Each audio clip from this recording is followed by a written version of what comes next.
The conference is in lecture mode.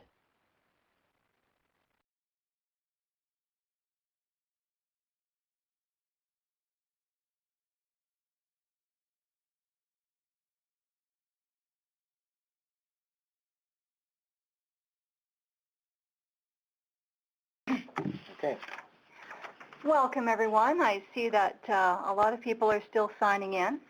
So while we're waiting for the webinar to start, please feel free to answer our first polling question here. And this is whether or not you have completed the TCPS 2 online tutorial course on research ethics. Thank you all for joining us. My name is Laura-Lee Balkwill. I'm a policy analyst with the Secretariat on Responsible Conduct of Research. As you know, the topic of today's webinar is Key Issues in Chapter 9 of TCPS 2, Research Involving First Nations, Inuit, and Métis Peoples of Canada. My co-presenter is Dr. John Kelly, a Haida from Skidegate, Haida Gwaii, off the coast of British Columbia. Dr. Kelly is a journalism professor at Carleton University in Ottawa. He also serves as co-director of the Centre for Indigenous Research, Culture, Language, and Education at Carleton. For the past year, he's served as a member of our advisory committee on research ethics education concerning Chapter 9. John? Yes, it's really good to be here. I've also worked with First Nations languages. That's the research that I do, primarily on the West Coast.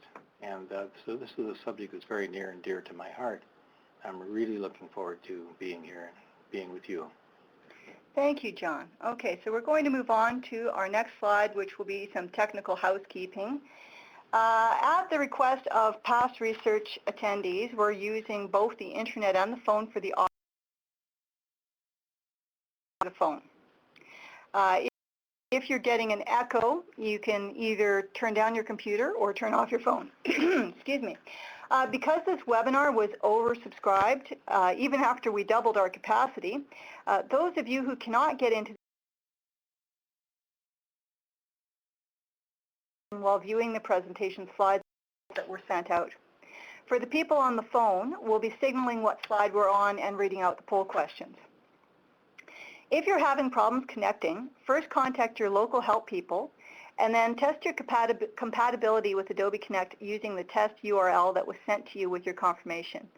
If those two steps don't work, please contact the Secretariat by email or phone.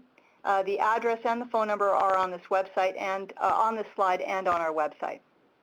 The material we're covering today is on PowerPoint slides presented to you using Adobe Connect. Right now you should be seeing the technical housekeeping slide. Please save your questions until the end of the presentation, at which time a chat window will appear and you can type in your questions. We'll try to answer as many as possible verbally. Please note that today's presentation is in English only, but the same webinar will be presented on May 24th by Susan Zimmerman, Executive Director of the Secretariat on Research Ethics, in French. Both of these versions will be recorded and posted to our website in 3 weeks' time. So just to reiterate those housekeeping issues, here's a slide that covers the most common issues that people have. Why are you hearing an echo? And you can turn off your computer sound, or you can hang up the phone. The reason you can't be heard by us is because the teleconference is in lecture mode. So all of you have been muted.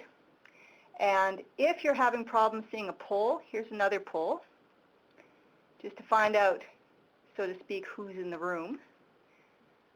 If you can't see this poll, it might be because your screen is set to full screen. And if that's the case, you need to go up into your upper right-hand corner and click on the icon that changes the size of your browser window.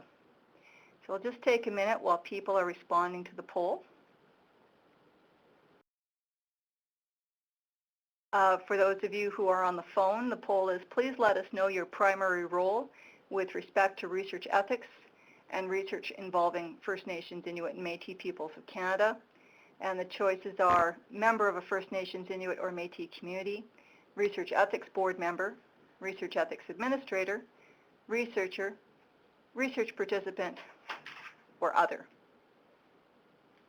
Okay, I'm going to broadcast the results so everyone else can see. Okay, and now we'll move on to our objectives. I'd just like to say this. Oh, go ahead, John. That it really does my heart good to see so many people showing up and that this webinar is oversubscribed. I am genuinely happy with the direction that Canada is trying to move in regard to working in respectful ways with Aboriginal communities. So I absolutely welcome every one of you here personally, and I'm sure that Laura-Lee is doing the same in her heart. That's wonderful. Thank you very much. Thank you, John. Okay, so our objectives today are to cover 4 key issues in Chapter 9 so that you'll come away with a better understanding of how to apply this guidance to research design and research review. Community engagement, complex authority structures, collaboration and capacity building, and research agreements.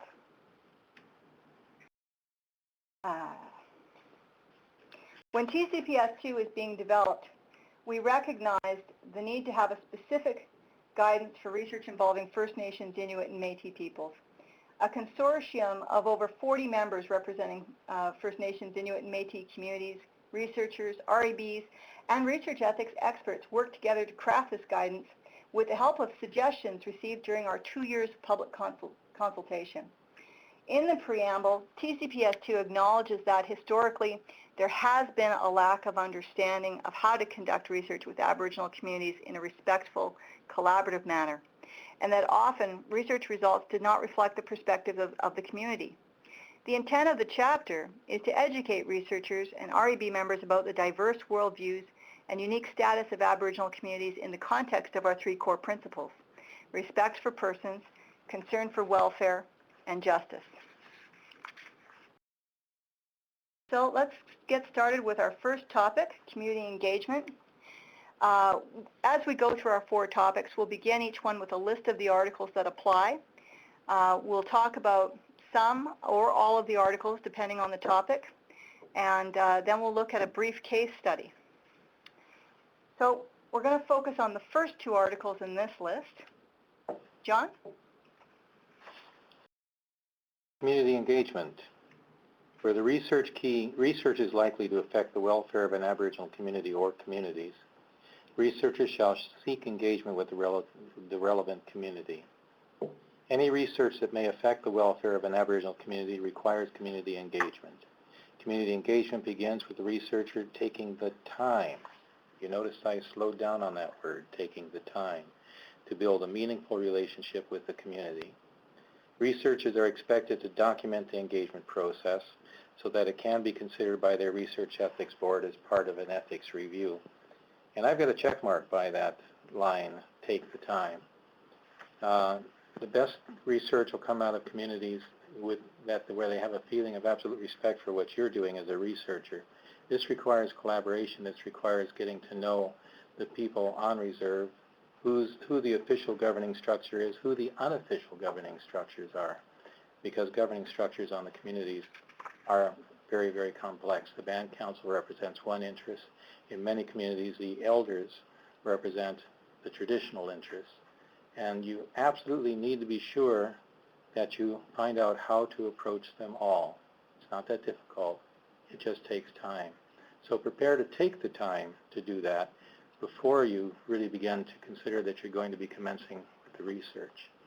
Call the communities, probe a little tiny bit to find out who the right people to talk to are, find out who's doing what and who's respected for what, and then work respectfully from there.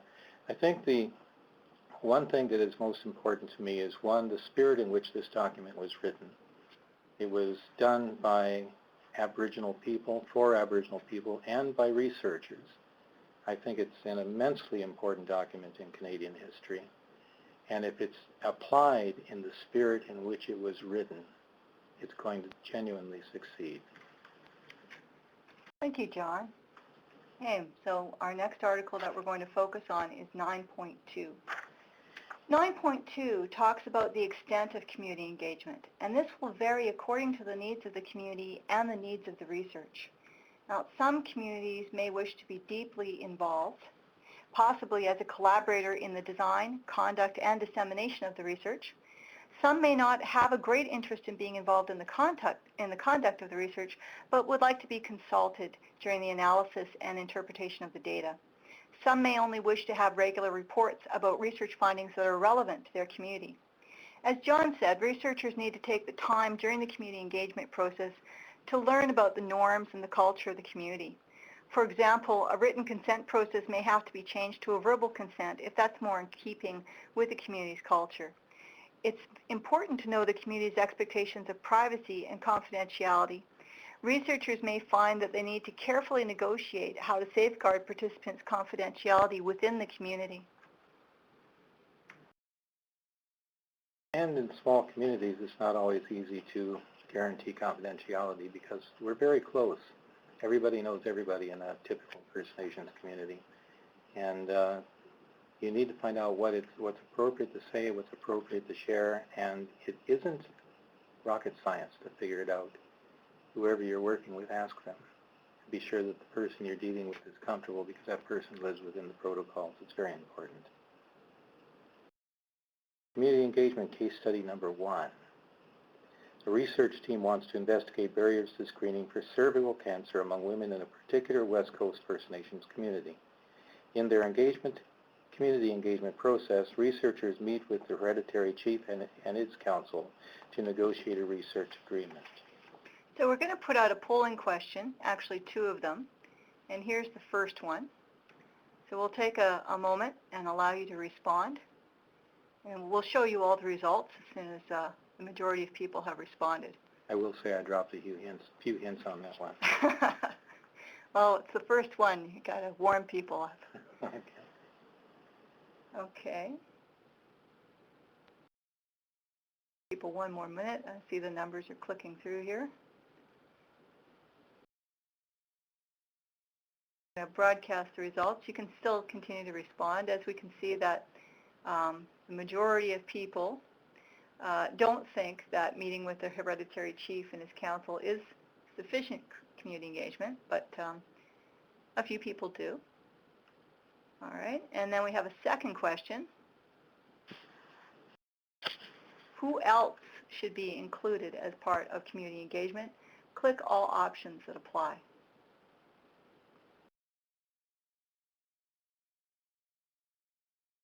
Like watching the polling results come in on election night. It is. Okay. Very interesting. Yeah.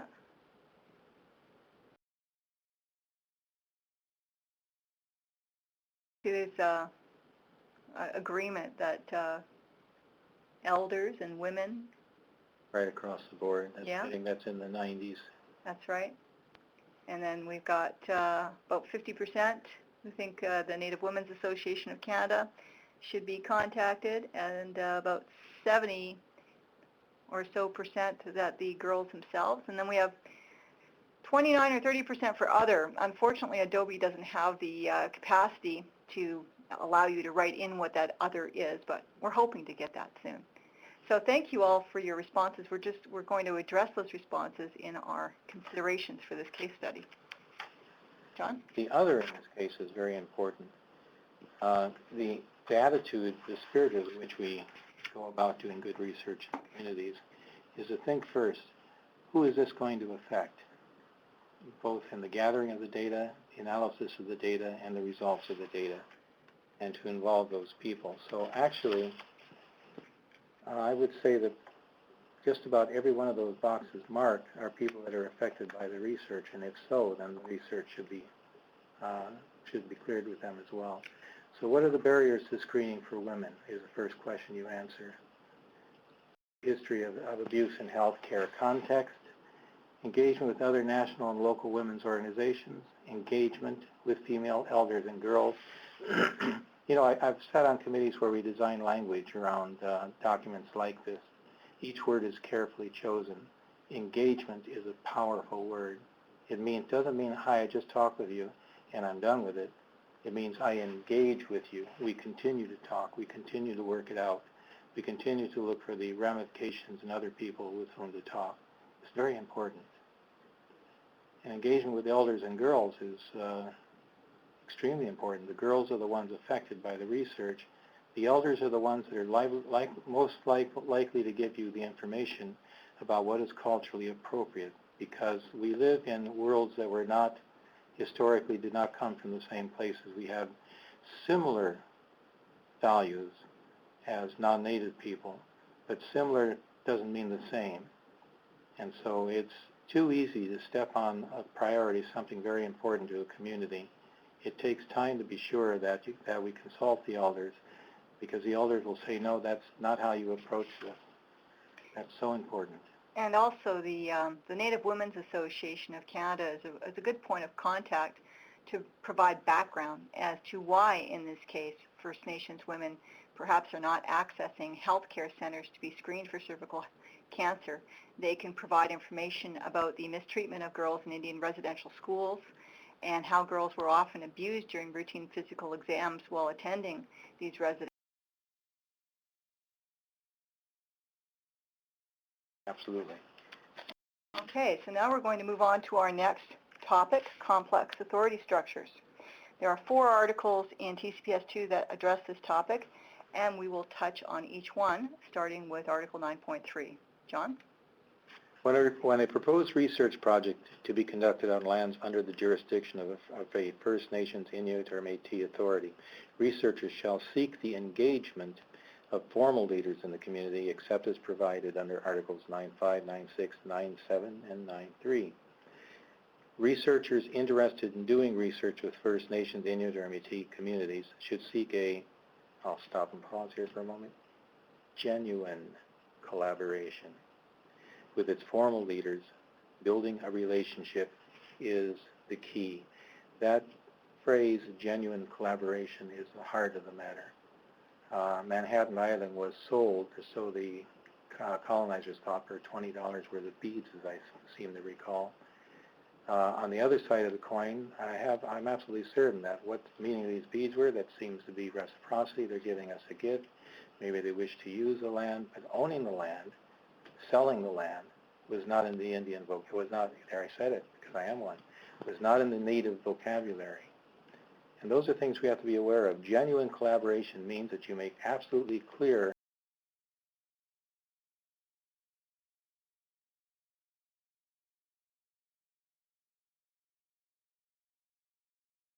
the community.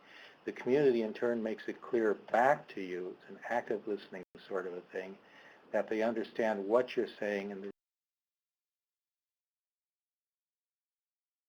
those need to be worked out. Genuine collaboration, not just collaboration. Actually, there's something about this document that I really love is the way it's put together. It covers just about everything multiple times and has as few loopholes as possible. But the fact of the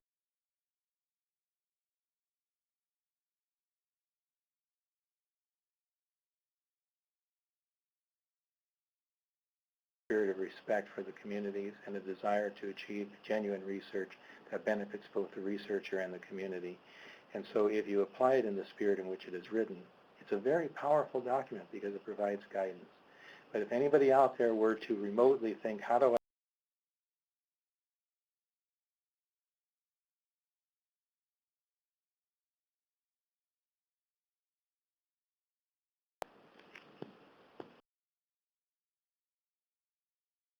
Want me to? I got them. Researchers must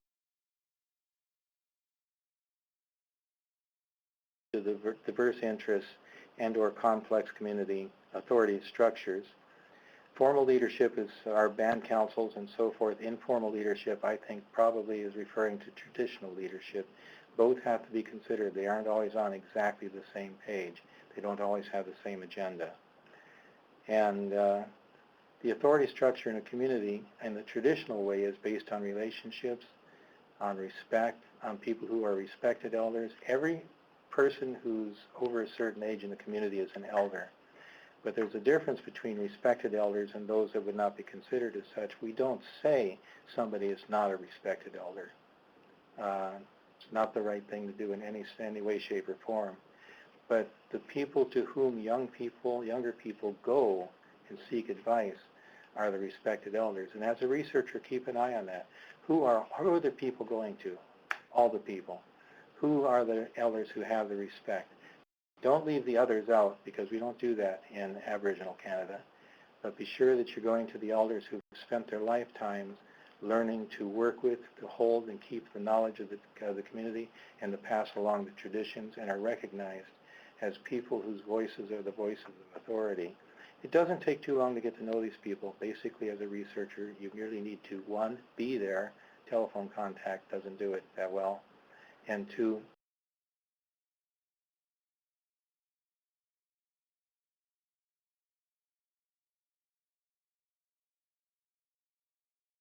always receive it respectfully, but keep on listening, because you'll see that the structure in the community is woven together from generations, absolutely generations, of interrelationships between families and clans and communities.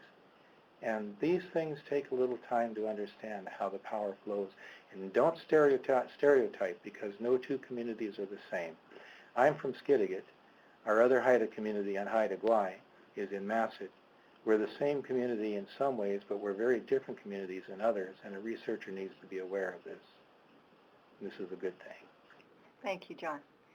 Okay, so complex authority structures, Article 9.5.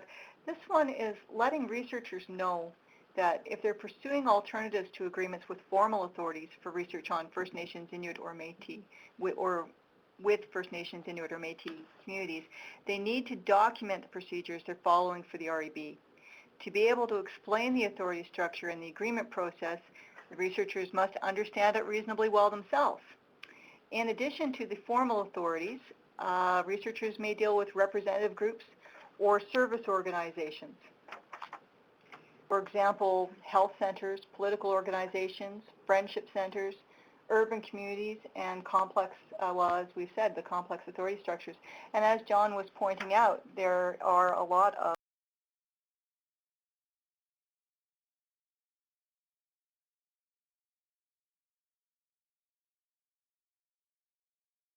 So we're going to move on now to Article 9.6.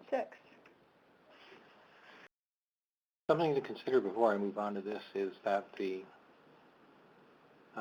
friendship center is, for all intents and purposes, an Aboriginal community and needs to be treated as such. And the people that work within the friendship center that are coming from traditional communities will automatically begin to build a traditional structure of sorts and a formal structure.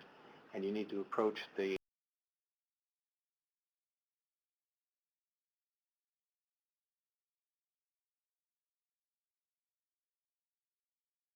community, which is on reserve. Complex authority structures, 9.6. Researchers should take into consideration the views of all relevant sectors, including individuals and subgroups who may not have a voice in the formal leadership. I think that's what we just said. Groups or individuals on whose circumstances make them vulnerable may need special measures to ensure their safety and inclusion in the context of a specific research project. Formal leadership may not represent the diverse interests of the community. Got a check mark by that. There's no substitute for taking the time to learn how this works. Special measures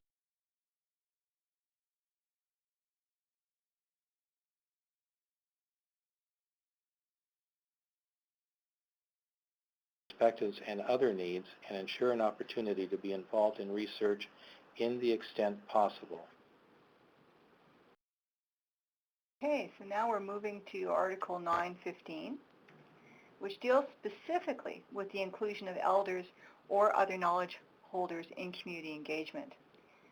In each community, the roles and responsibilities of elders or knowledge keepers may vary with respect to conserving and transmitting traditional knowledge and expressions of cultures. Researchers should also be aware that elders may share responsibility in particular areas with other authorities in the community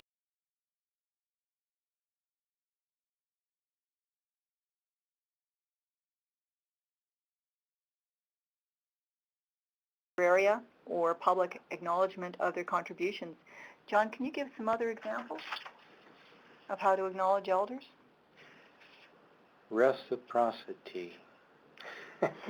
Well, I said that word in a particular way because in the world which is not Aboriginal, which is, by the way, as I'm finding it's probably the most politically acceptable form of saying it now, in the world, part of the Canada which is not Aboriginal and not Indigenous here over the generations, Reciprocity means paying money. Now, don't minimize that. That's important. Our elders deserve more than they can be given.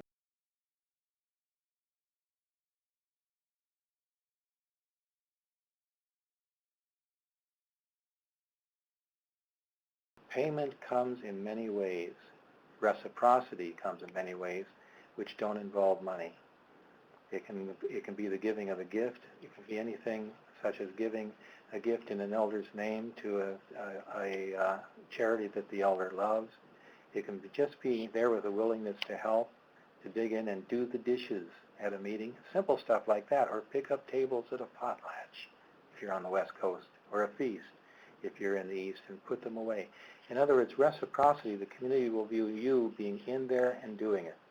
Now, I've worked with non-Aboriginal teachers in a reserve context, and one of the hardest things I had to deal with the teachers was that they didn't get involved in the potlatches.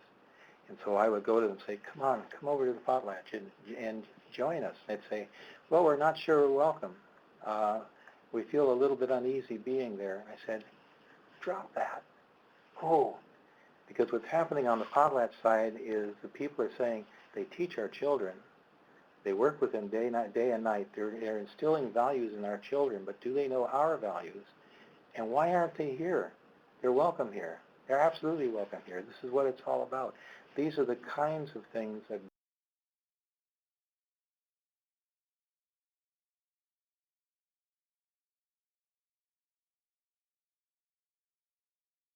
has been top down. One of the main points in Chapter 9, and the reason that I support it, is that it is not top down, it is true equality. We now have a voice, we always have had a right to it, and now Canada is saying that right will be honored. That makes this a very, very valuable document, and the spirit of it, the center of everything as far as I'm concerned. So take the time to go to a potlatch. Do you want to build a research project? Go to a potlatch, hang out, talk with the people on a people level. Don't push your research, keep an open ear. Listen to what's going on in the community. Find out what the community needs, what the community wants. People will talk to you about what's going on in the community that's good and that's bad. Get a feeling for it because it'll guide your research. In other words, do the legwork to build a foundation on which you can structure solid research. And that legwork, nothing substitutes for being there. It's crucial. Thank you, John. Okay, well, that brings us to our second case study.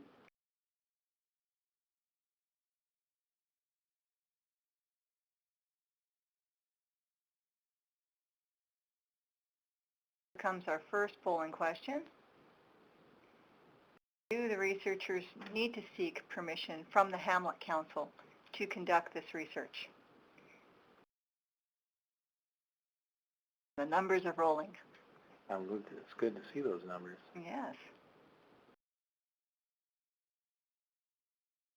If any of you, although we were oversubscribed for this webinar, not everyone has logged on, so there's still a few spaces left. If you know someone who wasn't sure if they could try, you can let them know that they can still get on the webinar, and if they can't make it at all today, you can let them know that they can see it, the recorded version, on our website in a few weeks. Okay, so now I'm going to broadcast the results here, and we see that almost 90% of you think that the researchers should seek permission, and about 10% say no, they don't need to.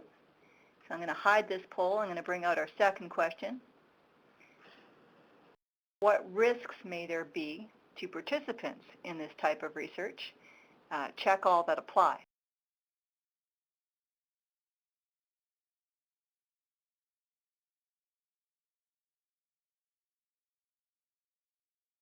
To privacy and confidentiality, and then there's that mysterious other.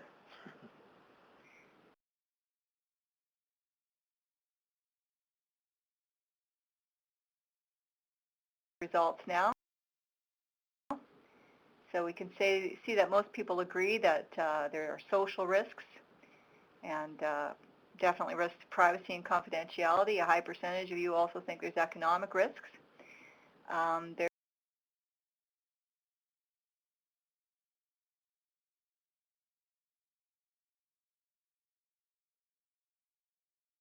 There's can talk about some of these. So it's interesting that most of you think that the Hamlet Council needs to be consulted.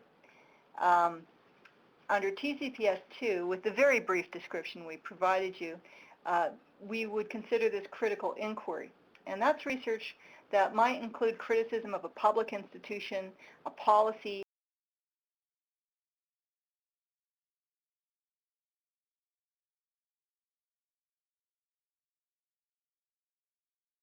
permission from the Hamlet Council. However, community engagement should be sought when the researchers are conducting interviews to ask about the living conditions in the community. And for this aspect of the project, researchers will really need a cultural liaison to assist them. In the consent process, community members need to inform the participants about the possible risks of participating. For example, if the leadership is not crazy about this study and it doesn't really want it done, the researchers have to think about how they're going to protect the privacy and confidentiality of their participants. John, do you have any comments? This is a very touchy area, and on the one hand, I found it very good that 90% responded yes, get the permission, because your heart's in the right spot. You want to do everything collaboratively, which has not always been done. But on the other hand, the correct answer, when it involves the performance of the Hamlet Council,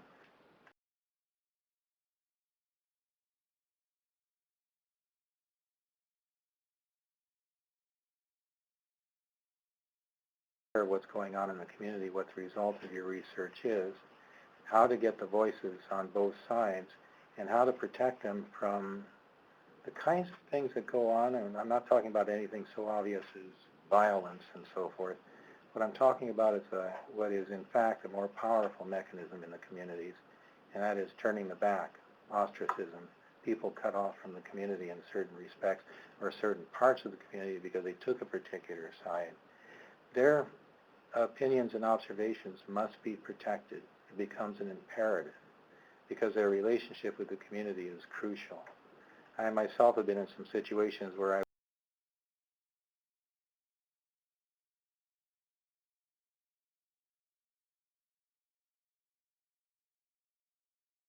with my family and with my clan, problems being that disapproval in the community is immense. And it's an immense thing that happens in a negative way sometimes. Approval in a community, the respect given to respected elders is immense. And partly they have that respect because they've learned to navigate these waters. And the power of opinion, the power of feelings, the power of approval or disapproval of others. They've navigated them carefully. I hear of elders in my community and my own great-grandmother. The one thing that people said about her was, one of the main things they said about her was she never had a bad thing to say about anybody, which is remarkable. She made sure that whatever she said, she couched it in such a way that she didn't belittle the person involved or cause that person to lose face. And that's a remarkable skill that some of our best elders have, the positive ones. And it's not that those that aren't so positive are not respected elders, they are, but it's a particular talent for knowing how to navigate the relationships and interrelationships in a community in a respectful way. These are the relationships that you must protect as a research in a critical inquiry, which is looking at something that's crucial.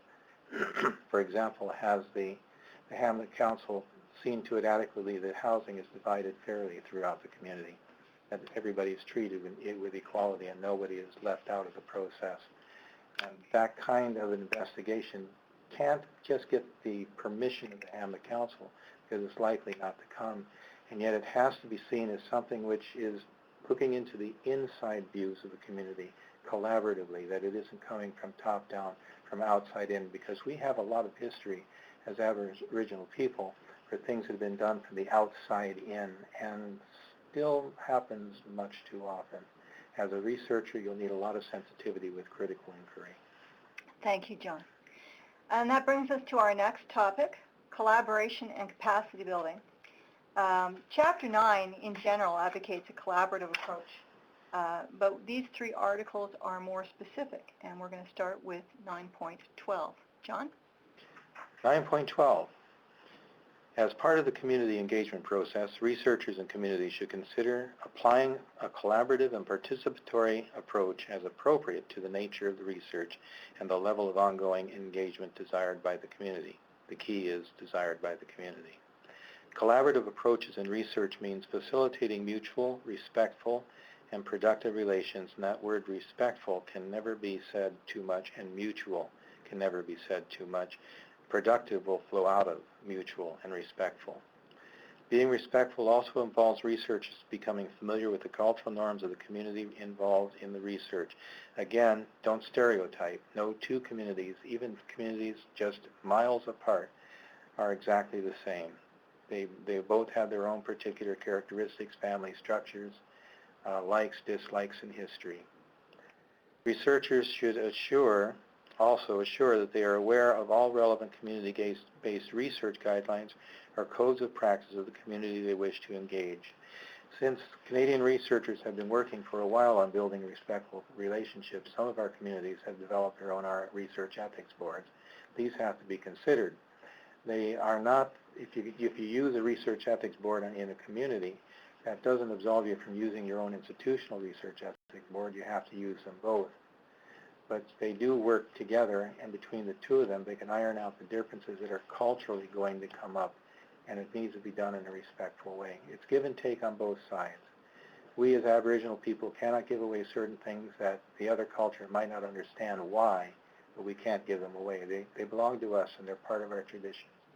On the other hand, in a respectful, collaborative relationship, the band is willing to listen to carefully what the institutional side has to say about what they need. And so that's extremely important. Thank you. Okay, so now we're going to move to Article 9.13. So 9.13 speaks to the need to match the research to the community's priorities as much as possible. A big part of community engagement is finding those common points of interest. I'm just going to bring up the rest of the, there we go. So when planning research with an Aboriginal community, researchers should ask the question, how can my research benefit this community?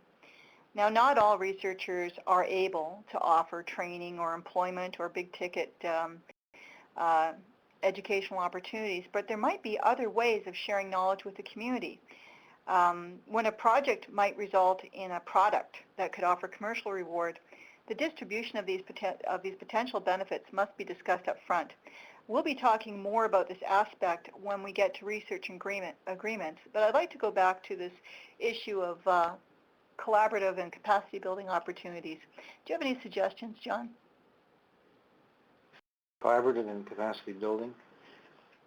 It's important that the community gets something back for the research that's put in.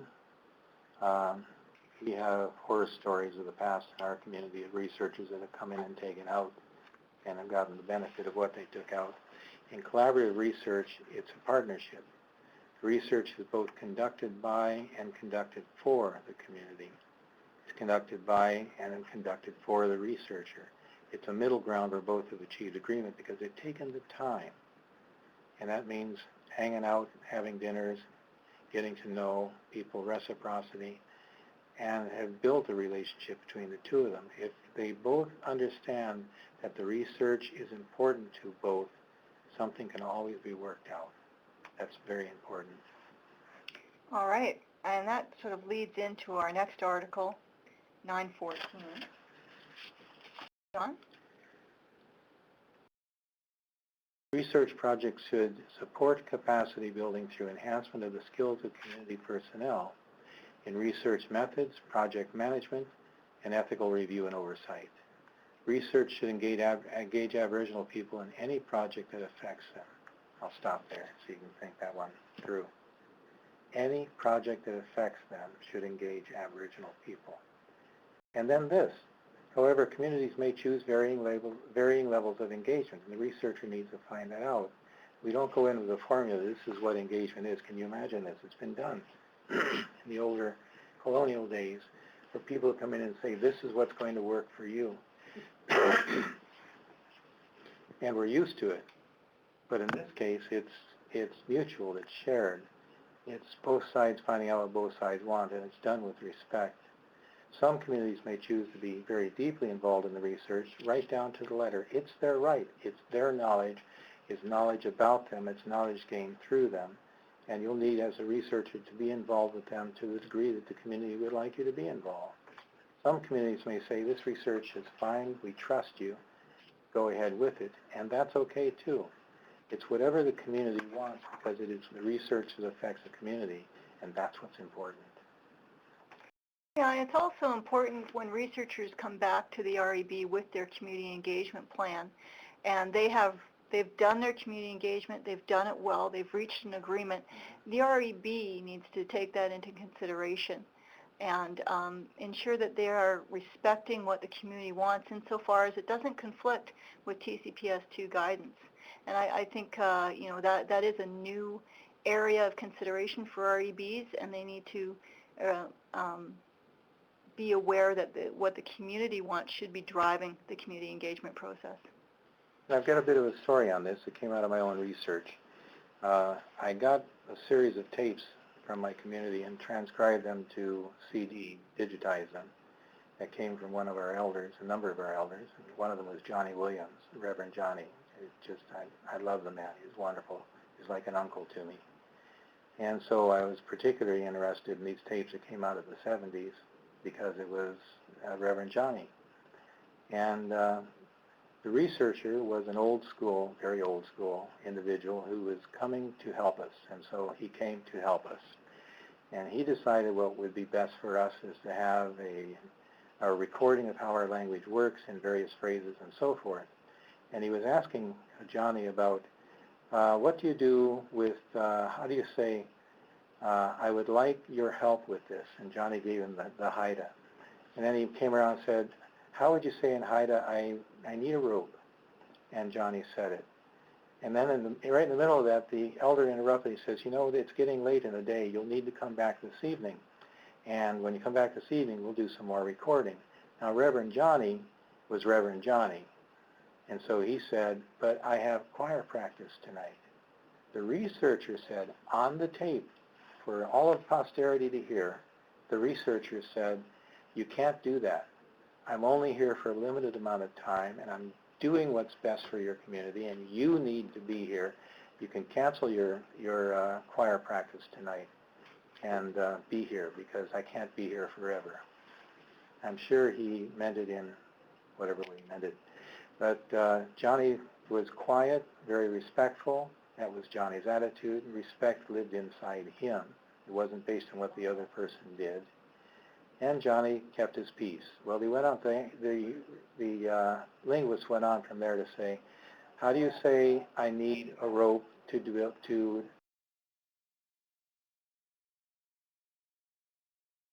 do you tell the people I need a long rope? Pause. And then quietly, but I could pick it up with the mic, Reverend Johnny said, you're going to need a long rope. It's a great story. I never forgot that, and I thought about that rope, and it's turned up in some of my presentations, and it comes across this way. A rope can be a good thing. It can be the things on which we both agree, and they tie us together. We are now joined. A rope can be a bad thing. It can tie us up, and it can be destructive. So we're looking for the kind of a rope which both sides will use to tie those things together that work for both communities. Johnny's priorities should have been acknowledged, and the community's priorities should have been acknowledged. The researcher turned out good language material, but he went about it in a way that did not collaborate with the community. It is so important. Thank you, John. Okay, so our next slide here is, oh, no, I think we're on 914, are we not? Or did we just do 914?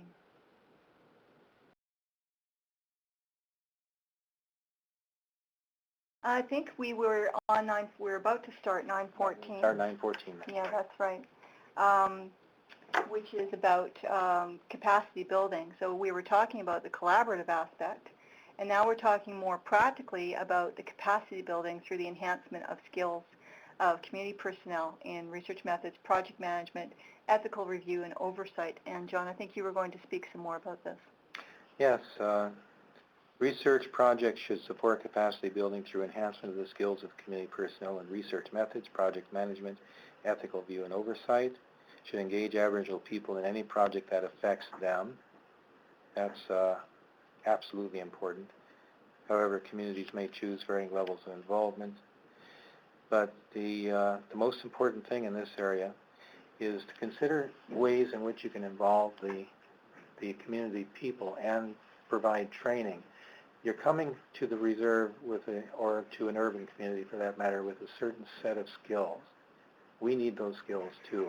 Use it as a training opportunity. Explore ways with the community that you can use it as a training opportunity to train young people, to train older people in doing the things that you do, and then let that be part of the project. Make that part of the project. It should be part of the fabric of the project. The more community participation in the project from a larger variety of sources, the more skills that the community receives, the more we build our capacity for research in the future as well. And that kind of consideration for us as communities is crucial. I think it's a wonderful thing when it happens and it's done well. Okay, well that brings us to our case study for this section. We'll give you a moment to read the case study, and then we're going to bring one polling question up for this particular one.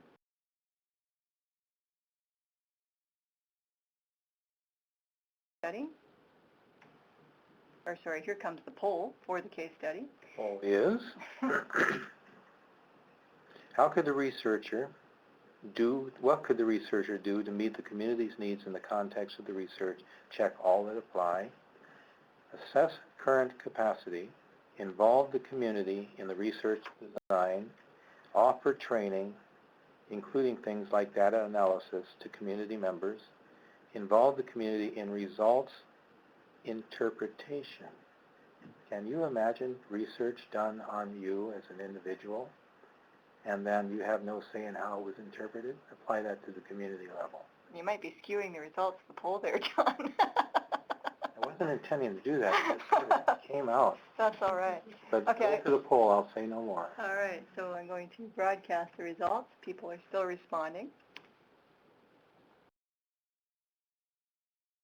Yeah, it looks like they're taking what you've been saying about collaboration and capacity building to heart there. It's good. Yeah. Okay, so we're going to move now to the considerations for this case study.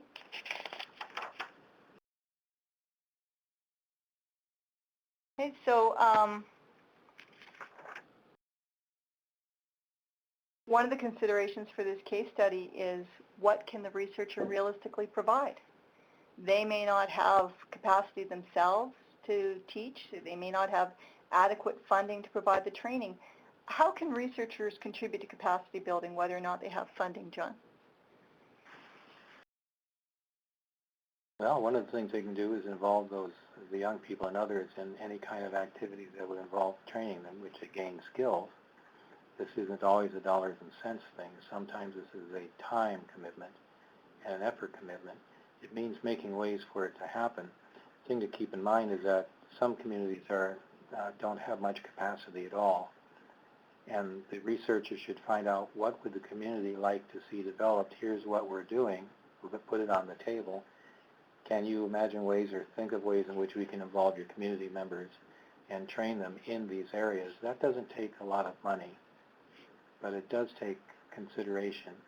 And it means coming in with the attitude of, we want you, we would appreciate it if you would work with us and that we can work with you in a respectful way that builds this community. Doesn't just take research out, doesn't just take information away, but builds the community.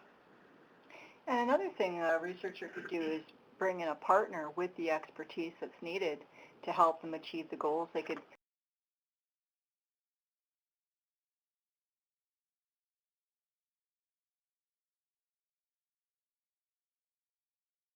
the collaborator because it allows them to have input into the research. When I was recording Haida language in my community, I involved the high school students. Got some high school students there that are still very highly trained editors. They know how to edit audio CDs.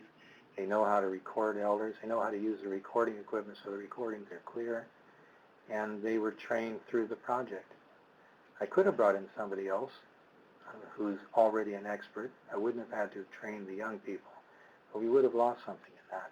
We've gained something because those young people still have those skills, and I do believe every one of them except one is still living on Haida Gwaii in their community, in Skidegate. So that's a useful thing. Sometimes it takes a little effort, but you're doing something good for the community other than just developing data. Thank you, John. And that brings us to our last topic, research agreements. And we'll start with Article 911, where a community is formally engaged with a researcher or research team through a designated representative. The terms and undertakings of both the researcher and the community should be set out in a research agreement before participants are recruited. One of the goals of community engagement is to arrive at an agreement in which the researchers and the communities can address each other's needs and expectations. This is a great opportunity for everyone to raise concerns, put forward ideas, and negotiate the tough issues. Now, the provisions of a research agreement must be in accordance with TCPS 2, but also in accordance with the community's own research properties. Not research properties, research policies. For example, OCAP principles or Métis codes of conduct, and I believe the ITK, the Inuit organization, also has guidance on their website for conducting research within their communities. Now, agreements do not have to be formal legal documents. They can be simply worded on paper. They could be recorded. Whatever form the agreement takes, it must be documented for the REB. Researchers have to demonstrate the extent of their community engagement and how their research respects community customs and codes of practice. There are a lot of issues that can be covered in a research agreement. Pretty much all agreements will deal with recruitment, consent and privacy issues, and dissemination. Some may also deal with collection and storage of biological materials or intellectual property rights. And we have an article coming up next that deals specifically with intellectual property rights. John? To read it and then comment on it, in collaborative research, intellectual property rights should be discussed by researchers, communities, and the institutions. The assignment of rights or the grant of licenses and interest in material that may flow from the research should be specifically considered in a research agreement as appropriate before the research is conducted. Now, intellectual property is an area that quite a number of people that are not Aboriginal they're not tuned into what it means. In our communities, things are intellectual property that the whole community can use. For example, in Skidegate, we have a dinner song, which anyone can sing. But certain other songs belong to certain families. It begins to break down. Our songs and our stories from our own families are very much like the jewelry that's handed down in the other culture. They become perpetual. They become an inheritance. They belong to that family. I worked in a research context once where somebody used a song and then told the story that went along with the song, and the researcher wasn't sensitive to what was going on. Good researcher, but not sensitive to the nuances. And so the researcher put it on tape, and I was digitizing the tape, and I came across it, and I said, well, wait a minute, that song doesn't belong to that family. And I took that time to find out to whom the story belonged, and the story misrepresented the family. It misrepresented it in a way where there was a relationship between the two families.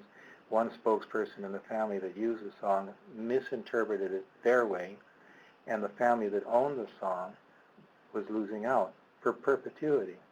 I said that that particular item needed to be removed from the tapes, and it was removed from every resource that I produced because it did not belong to the family of the person giving the story. And that's it. The stories and the songs are intellectual property rights, and they don't always belong to the community. They often belong to individual families and individual people. And you need to determine to whom the song belongs. It's not a bad question to ask if it's a song or a story. Yeah, but where did this come from? Well, it came from so-and-so. Which family did that come from? Well, it came from this family. And then go talk to people in that family and say, I've come across this story or this song, and this is what I got. What's your take on it? And if they say, okay, we approve that because it's true to our family history, you're okay. Or if they say, no, you need to take it this way, take it the way that belongs to the family. In other words, You can come into a community and it's such a delicate balance between our families. We maintain balance in our communities, but it can be disrupted so easily by somebody coming in and doing something like using a song that didn't belong to somebody and publishing it. And that's what this article, that's what this chapter is seeking to put an end to in every way. Collaboration and respect is for researchers to come to our communities aware of the things that make our communities work and have made our communities work for thousands of years, and going and doing things accordingly with respect to that. Come into our communities and be an agent of knowledge and an agent of peace and an agent of collaboration, and even in some cases an agent of healing, not overtly so because that's what you intend to do, or maybe so, but mostly because what you're doing is bringing people and ideas together in your research, not tearing people apart. Thank you, John. Okay, so our last article in this, is our last one? I get so wrapped up in John's stories, it's so hard to keep track. Okay, so here we are with Article 919. 919. Yes, and this is concerning research with human biological materials. And there are a number of issues that will need to be clearly articulated in a research agreement. Communities vary in their customs regarding the collection and storage of biological materials, and researchers need to ensure that their duty to protect the privacy of participants who provided the tissues is fulfilled. Other questions to address in the agreement are, will there be secondary use of the materials? If not immediately, is this a possibility for the future? Is the secondary use acceptable to the community? Community representatives can ensure that the agreement provides for culturally appropriate collection or storage of biological materials. The agreement should also specify how participant consent for the collection and storage of these materials will be approached. And that's carefully. Other articles in Chapter 9 talk about whether or not the human remains are identifiable as being part of the community. If there's any chance that those remains come from that community, the community has to be absolutely consulted in how they're handled. And a case comes to my mind, a certain archaeologist by the name of Ben Rod in the States, a Potawatomi guy. I'm mentioning his name on purpose because he deserves to be honored. I was working as a reporter at that time, and I visited Ben, and he said, as I walked into the room, I felt something strange. I have to understand that there are things in heaven and earth that are not dreamt of in your philosophy, a fairly sensitive Englishman once said. And Ben, as I walked in the room, I felt something. I don't know how to explain it. I felt it. And I was talking with Ben, and he looked at me, and he was looking at the expression on my face, and he said, "You felt it." I said, "Yeah, I did." He said, "Where is it coming from?" I said, "It's coming from that bag on the table by the door." He said, "Do you know what's in there?" And I said, "No, but I'm feeling it. And I'm feeling like there's something out of balance here." He said, "Well, those are bones that we picked up from not we, but the archaeologists picked up from Wind Cave in the Black Hills, which are Lila Wakan, which are sacred to the Lakota." And Ben said, I'm seeing to it that they're going back because they should never have been touched. And he took responsibility for it, and he did that. But I never forgot that. There are things that people can feel if they're sensitive. There are no scientific explanations, or maybe there is one, we just haven't found it yet, but they are absolutely real. And that is that every part of the human body, when it comes from in our cultures, and I can't think of a single Aboriginal culture in North America that feels differently to this. We all have our own views, but we come together on this. And that is that the human body is sacred, and parts of the human body are sacred. Every part is. Be treated with respect. Again, before anything is done, the family has to be consulted. If you work a research agreement around remains, bones, or archaeology, don't violate the standards at all. An archaeologist by the name of Richard Ross, another man I'm mentioning because he deserves the honor, he clearly deserves the honor, was a non-native archaeologist and was doing an excavation in Oregon. I was going to be an archaeologist for a while, but I went into education, so I was there at the field school. He told me a story. He said that they were working once and they came across human bones, and they did the usual thing and excavated carefully and made careful notes on the strata from which they came and so forth. And he said, but then a native woman came up to him, and one thing what you never ever mess around with is a native woman, because they tend to say exactly what they mean. And she said, because she was an elder, exactly what she meant. She said, "Who the heck do you think you are?" And Richard said, "Oh, I'm an archaeologist. I'm doing research, and it's going to benefit knowledge in the entire region," and so forth. She said, "Did you ask anybody before you dug up those bones?" "Well, we're not absolutely sure who to ask because the communities have changed in this area over the generations." She said, "Did you check with the local community that is here and ask what to do when it comes to excavating remains?" He said, "Well, no, actually I didn't, because we're working in a site which probably doesn't belong to that community." She said, "Check anyway." She said, "How would you like it if we went into your community? And look, there's a cemetery. Let's go over and dig up those bones." "Oh yes, we can get great knowledge for the benefit of that non-Aboriginal community by looking at the bones of the people that are under the ground." She said, would you like us to go there and dig up your grandmother?" And he said, "No, I wouldn't." To Richard Ross's credit, he changed from that moment on. For the rest of his career, he learned something. He learned respect. We were doing an excavation on the Rogue River in southern Oregon, and I was part of it because it was a field school, and I was doing the photography and doing some excavating. And someone came across a tooth, just a tooth. It could have been lost accidentally. It could have had nothing to do with the demise of the individual. It could have been a child's tooth for all I know. But we came across a tooth.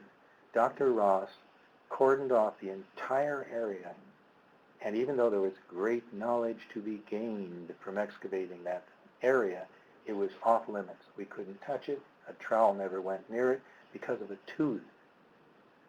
Well, in our cultures, that tooth is part of a person and it's sacred. And this archaeologist, this non-Aboriginal archaeologist, had gained a level of sensitivity that was not just remarkable, but it made him more one of us than one of them, who them might be, because he had a great sensitivity for human remains.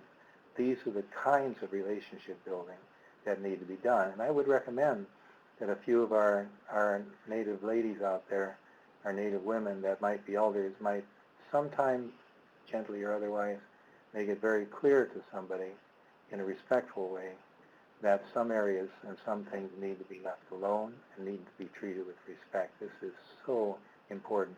We've got generations of bad relationships to resolve between archaeology and other kinds of research in Aboriginal communities, and this document is a start, but the real start is in your hearts. By the fact that so many of you showed up to be part of this webinar, 300 and there's space for 2, says worlds to me. And in that area, I'm very, very encouraged. Well, thank you, John. Those are wonderfully illuminating examples. And that brings us to our last case study. We've made it short and sweet. A community and a research team are collaborating on a study of genetic markers of arthritis in Métis communities. And here is your polling question. What issues should be addressed in a research agreement? Check all and apply. Give them a few moments to respond, maybe just a moment. They're responding eagerly. They are indeed. They're anxious to get to the question portion, I imagine. That there's a lot of questions that have come up for our listeners, our viewers. Excellent. Okay. All right, I'm going to broadcast the results as people are responding. So, to your surprise, after that story, cultural restrictions on the use of biological materials is 96, 97%. Secondary research purpose, consent, pretty much everything. And you know, in this kind of situation, all of these issues need to be addressed. And I would say that's true for most research agreements. It's not exactly a trick question. No, it's not. But I will say that I was doing research on my own people in the Oregon State University Library years ago, and I came across in an incidental article. I was doing work on blood studies. Incidental article in which the archaeologist said that he had unearthed about 100 Haida skeletons, and they were currently in Chicago at the university. And I passed that word along to my Haida people, and somebody looked into it. Those bones have now been returned, from Chicago to Haida Gwaii and have been reburied in a respectful manner. I remember when the community did that, it became a point of immense celebration. Artwork, careful handling of the bones, carefully dealing with how the bones would be interned, and it really brought the community together because it was their very own ancestors who came home. Those kinds of things make tremendous inroads into changing what has formerly been a negative relationship between researchers and communities, and is now becoming a positive one in which we do things together. And I just wanted to bring that one up. Thank you, John. Well, in our considerations for this last case study, because it is a genetic study, it's important to consider ownership issues, storage issues, and cultural issues. One thing that can happen in some genetic studies is that new information may be discovered. For example, a researcher may discover that someone has a possibility of developing a particular illness, and they have to consider putting support in place, such as a genetic counselor who can meet with a participant. And is that a situation in which elders or other members of the community would be involved? Well, actually, Laura-Lee, I don't think there's any situation that should not involve elders in the community. Okay. And definitely, yes, certain protocols to be respected. For example, you're watching CSI and they say, okay, give us a genetic swab so we can check you out. Well, that just seems like a fine thing to do because it'll prove the guy innocent or guilty. But on the other hand, the guy might say, that's my DNA you're taking. And you really can't, well, yeah, that means you did the crime. No, not necessarily. I didn't do the crime. That's my DNA. And that's our way of looking at it. That genetic code that is being researched is the makeup of the individual that's being studied. It has tremendous implications, so it becomes a matter of something that has to be handled very carefully. Well, especially if there's possibly some distressing news, it's helpful to have members of the community there who know how best to handle that with a fellow member of their community. And as we're getting short on time, I'm just going to quickly cover these last 2 points and our summary and move on to the questions. One issue, Canadian law does not provide clear recognition of property rights in human biological materials, but the research agreement can address the expectation of the community and the researchers. And the research agreement should also specify whether the biological materials could be used for any secondary purpose. And though there may be no intent to have a secondary use, it's best to discuss this possibility before the research begins, to discuss the privacy and confidentiality issues and an appropriate consent process before any recruitment, any testing takes place. So we're going to move along quickly to our summary. Community engagement promotes respectful relationships between research and Aboriginal communities. Researchers need to fully explore the groups and authorities who should be involved in community engagement. The interests of individuals and groups who are not represented by formal leadership must also be respected.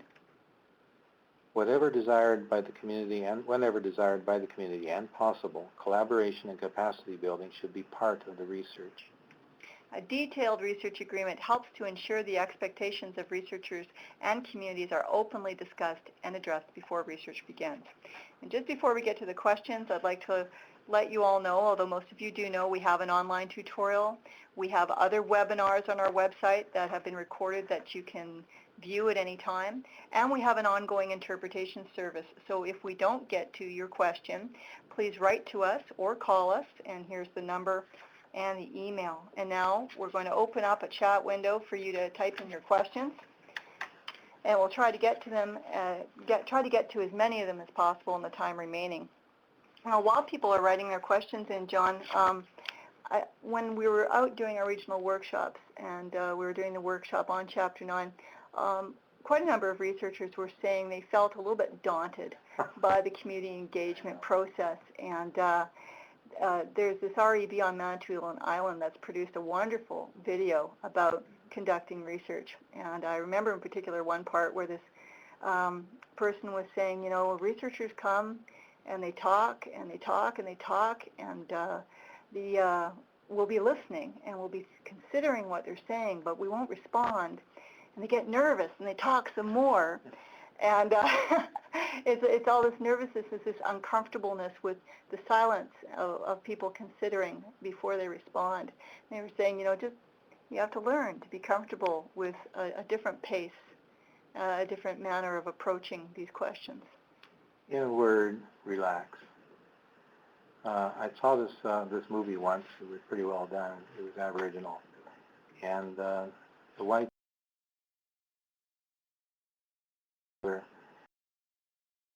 and he was always nervous. And you could see he was uptight. He was trying to find the right things to say and so forth. So the elder gave him a lesson on how to relate to Native people, which I thought was so good because it really works. He says, "Why don't you try a different approach when you come to me?" The elder said. "Oh yeah, what's that?" "Just come up, hang out for a little bit, and kind of look, not straight eye in the eye, but just kind of look at the countryside and say, 'Elder, how's your bones?' Take it from there." It's you really have to present yourself. You notice I didn't say the word sell yourself. You have to present yourself, be yourself, and be real, and be gentle, and be respectful, and have an open ear, and be interested in the people you're dealing with. It doesn't sound a whole lot different from the rest of the world, does it? It makes a great deal of difference in Aboriginal country when people come to us on a human level. And will ask us, "How's your bones? Just time, just pass the time. Go to a potlatch. Go to a feast. Blend in, laugh, joke, take part." In other words, show who you really are. And don't be worried. Just don't worry. Just relax when you do it. Thank you, John. Okay, so I'm going to go to some of the questions coming in. One person asks, how do you document a verbal consent? Well, you can tape record it. With the individual's permission, you could take an audio recording, you could take a video recording, you could write it down in your field notes. That's something that you negotiate with the community. What is, you explain, I need to document that I have received consent, that I haven't just come in and eavesdropped. So you work it out with the community as to what they would prefer. Another question, is this document a policy, a protocol? Is it followed by all researchers doing work in Indigenous communities in Canada? TCPS2 is a policy. It's a creation of the 3 federal research agencies, the National Sciences and Engineering Research Council, the Social Sciences and Humanities Research Council, and the Canadian Institutes of Health Research. And most research institutions in Canada, if not all, have signed a memorandum of understanding with one of those agencies to say that they will follow TCPS2, and that applies to everyone who conducts research under the auspices of that institution, whether or not they are funded, whether or not it falls into any convenient research categories.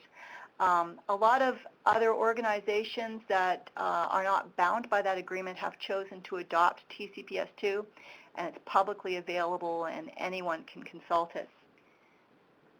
John, there's a question here about the OCAP principles. Someone would like a further explanation about what they are. Would you care to? No? Okay. Well, OCAP stands for Ownership, Control, Access, and Possession?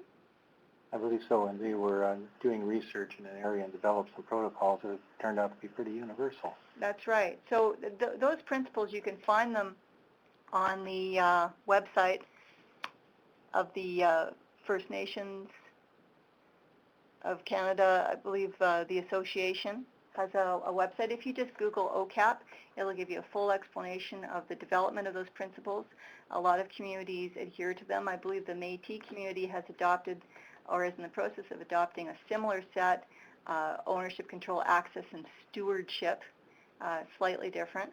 And that's something, depending on the community, to what extent they adhere to those principles, that's something you need to discuss.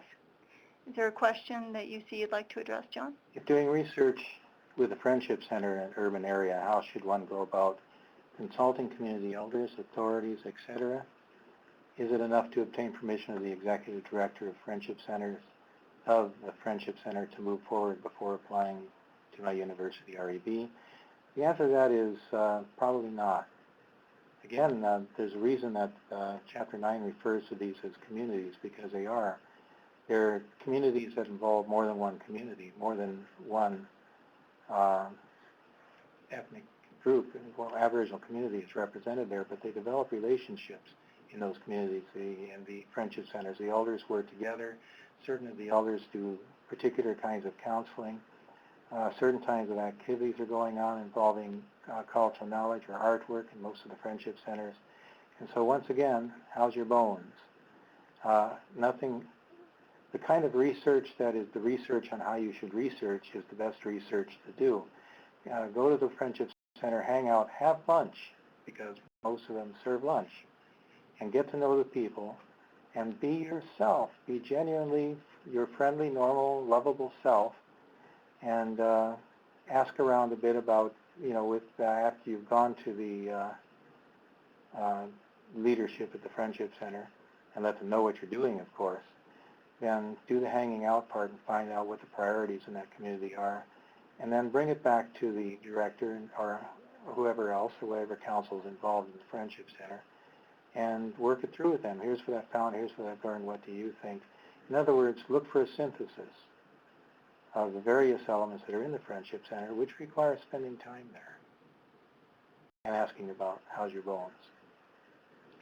Thank you, John. There's a question here, to what extent can Chapter 9 apply to other Indigenous peoples globally? This is a question that comes up a lot, not only to other Indigenous peoples, but to other communities in general. And we have said in the past, and we say today, that Chapter 9 can be applied by analogy to any community to the extent that the institution of the researcher wishes to apply it, or that the researcher wishes to apply it. It's all good advice on engaging a community. So we invite you to apply it where you think it will be helpful. John, did you have another question that caught your eye? Checking one right here. There it is. What about Indigenous peoples' ethics and accountabilities, especially in British Columbia, where we've engaged in asserting our sovereignty through treaty, and yet our knowledge relationship has been restructured through research and presented? That's a tough one, but I absolutely see what you're going through in that regard, and it has to be addressed. It has to be made clear that the research might not have been entirely collaborative, and in a respectful way saying, we have other things to present. These are our community priorities. I would say just don't sit back and let it happen, but in a respectful way, in a way that works, that engages yourself with the other community, then make it clear what your priorities are and what your knowledge relationships and in what ways they've been restructured. In other words, assert yourself in a respectful way. It's absolutely essential. Otherwise, the conclusions might be based on things that have changed rather than things which are. And that's an important area to consider. Culture is never static. What's taught to us by our elders is forever. How it's applied in the modern context will change somewhat, but the guiding principles are the same. But we still have to deal with the fact that cultures do grow and mature and continue in their development as time goes on. Now I have a question here. What should be done when researchers arrive at a community to do their research and they are asked to do something different or additional that was not included in the research proposal that was reviewed by the REB? There isn't time to go back to the Ethics Review Board, and the needs of the community need to be respected. Well, it depends on the nature of the change.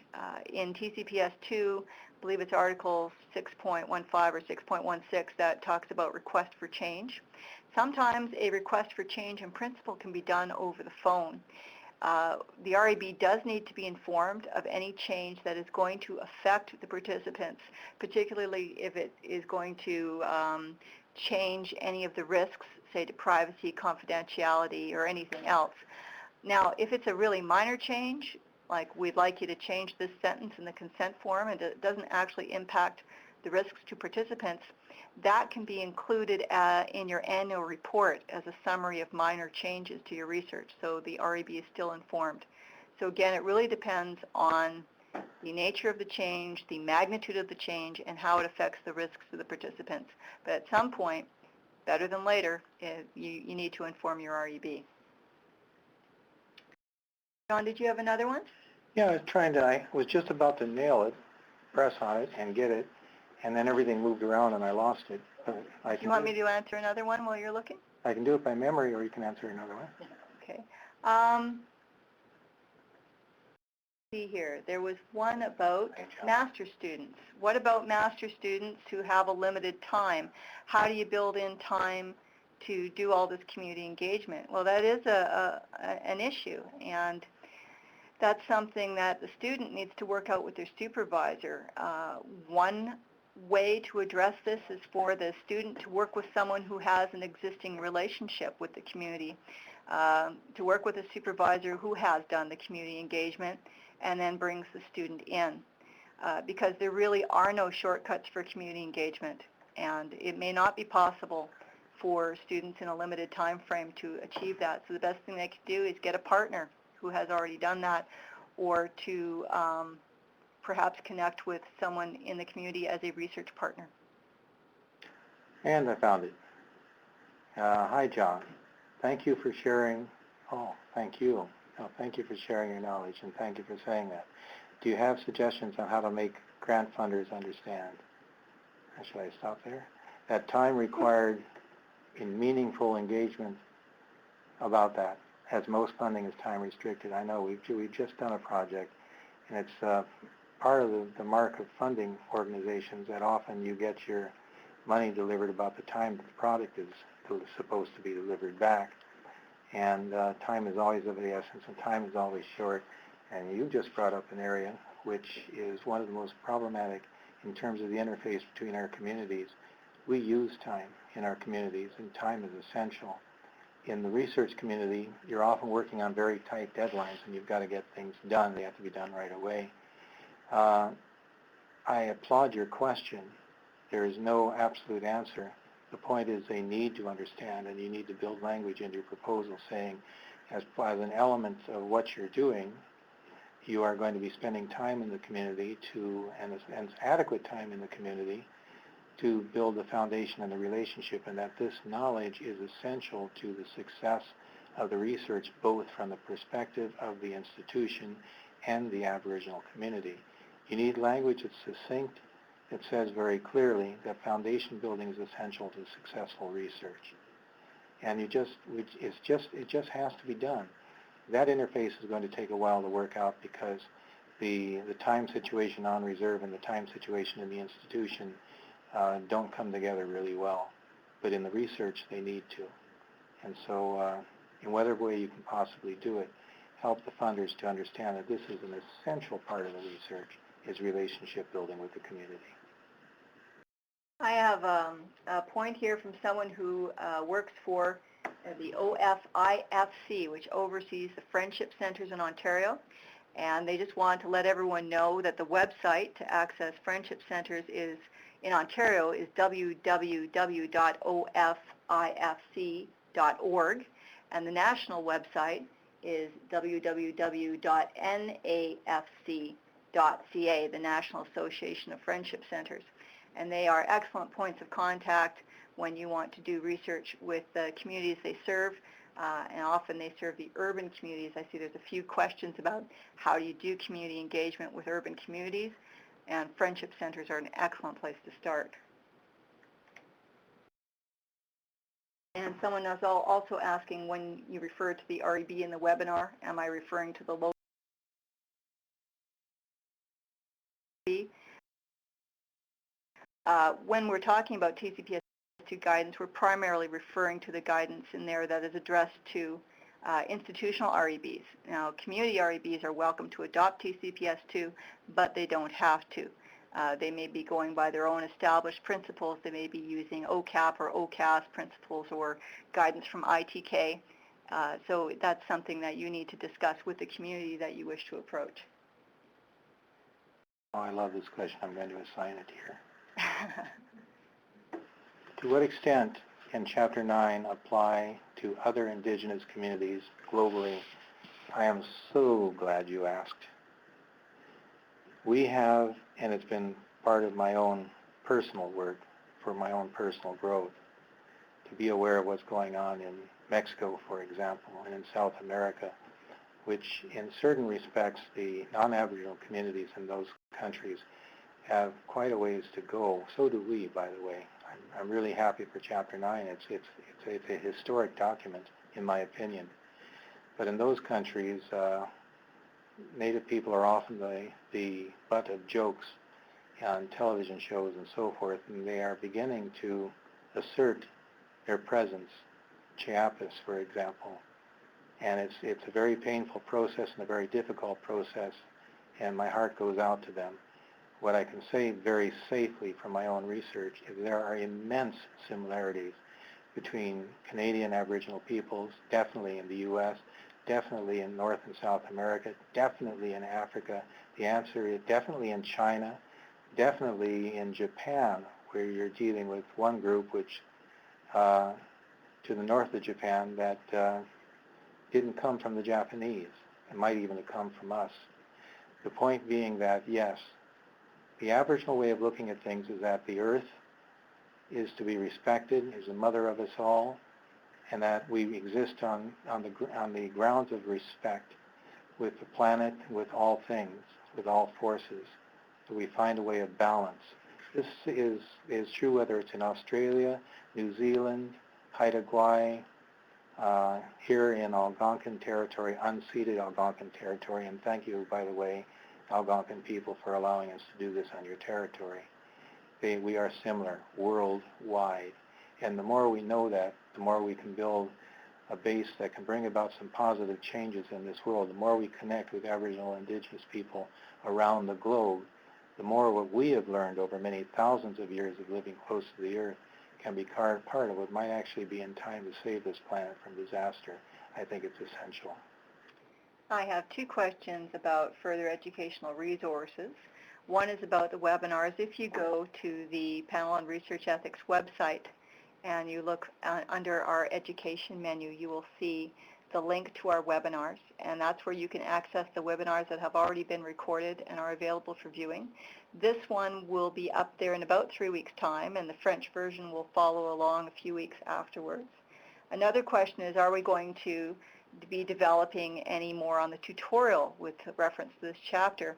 And as it happens, we have developed a module on Chapter 9. John was part of the committee that included representatives of Inuit, Métis, and First Nations communities, as well as researchers, both Aboriginal and those who are not of Aboriginal heritage.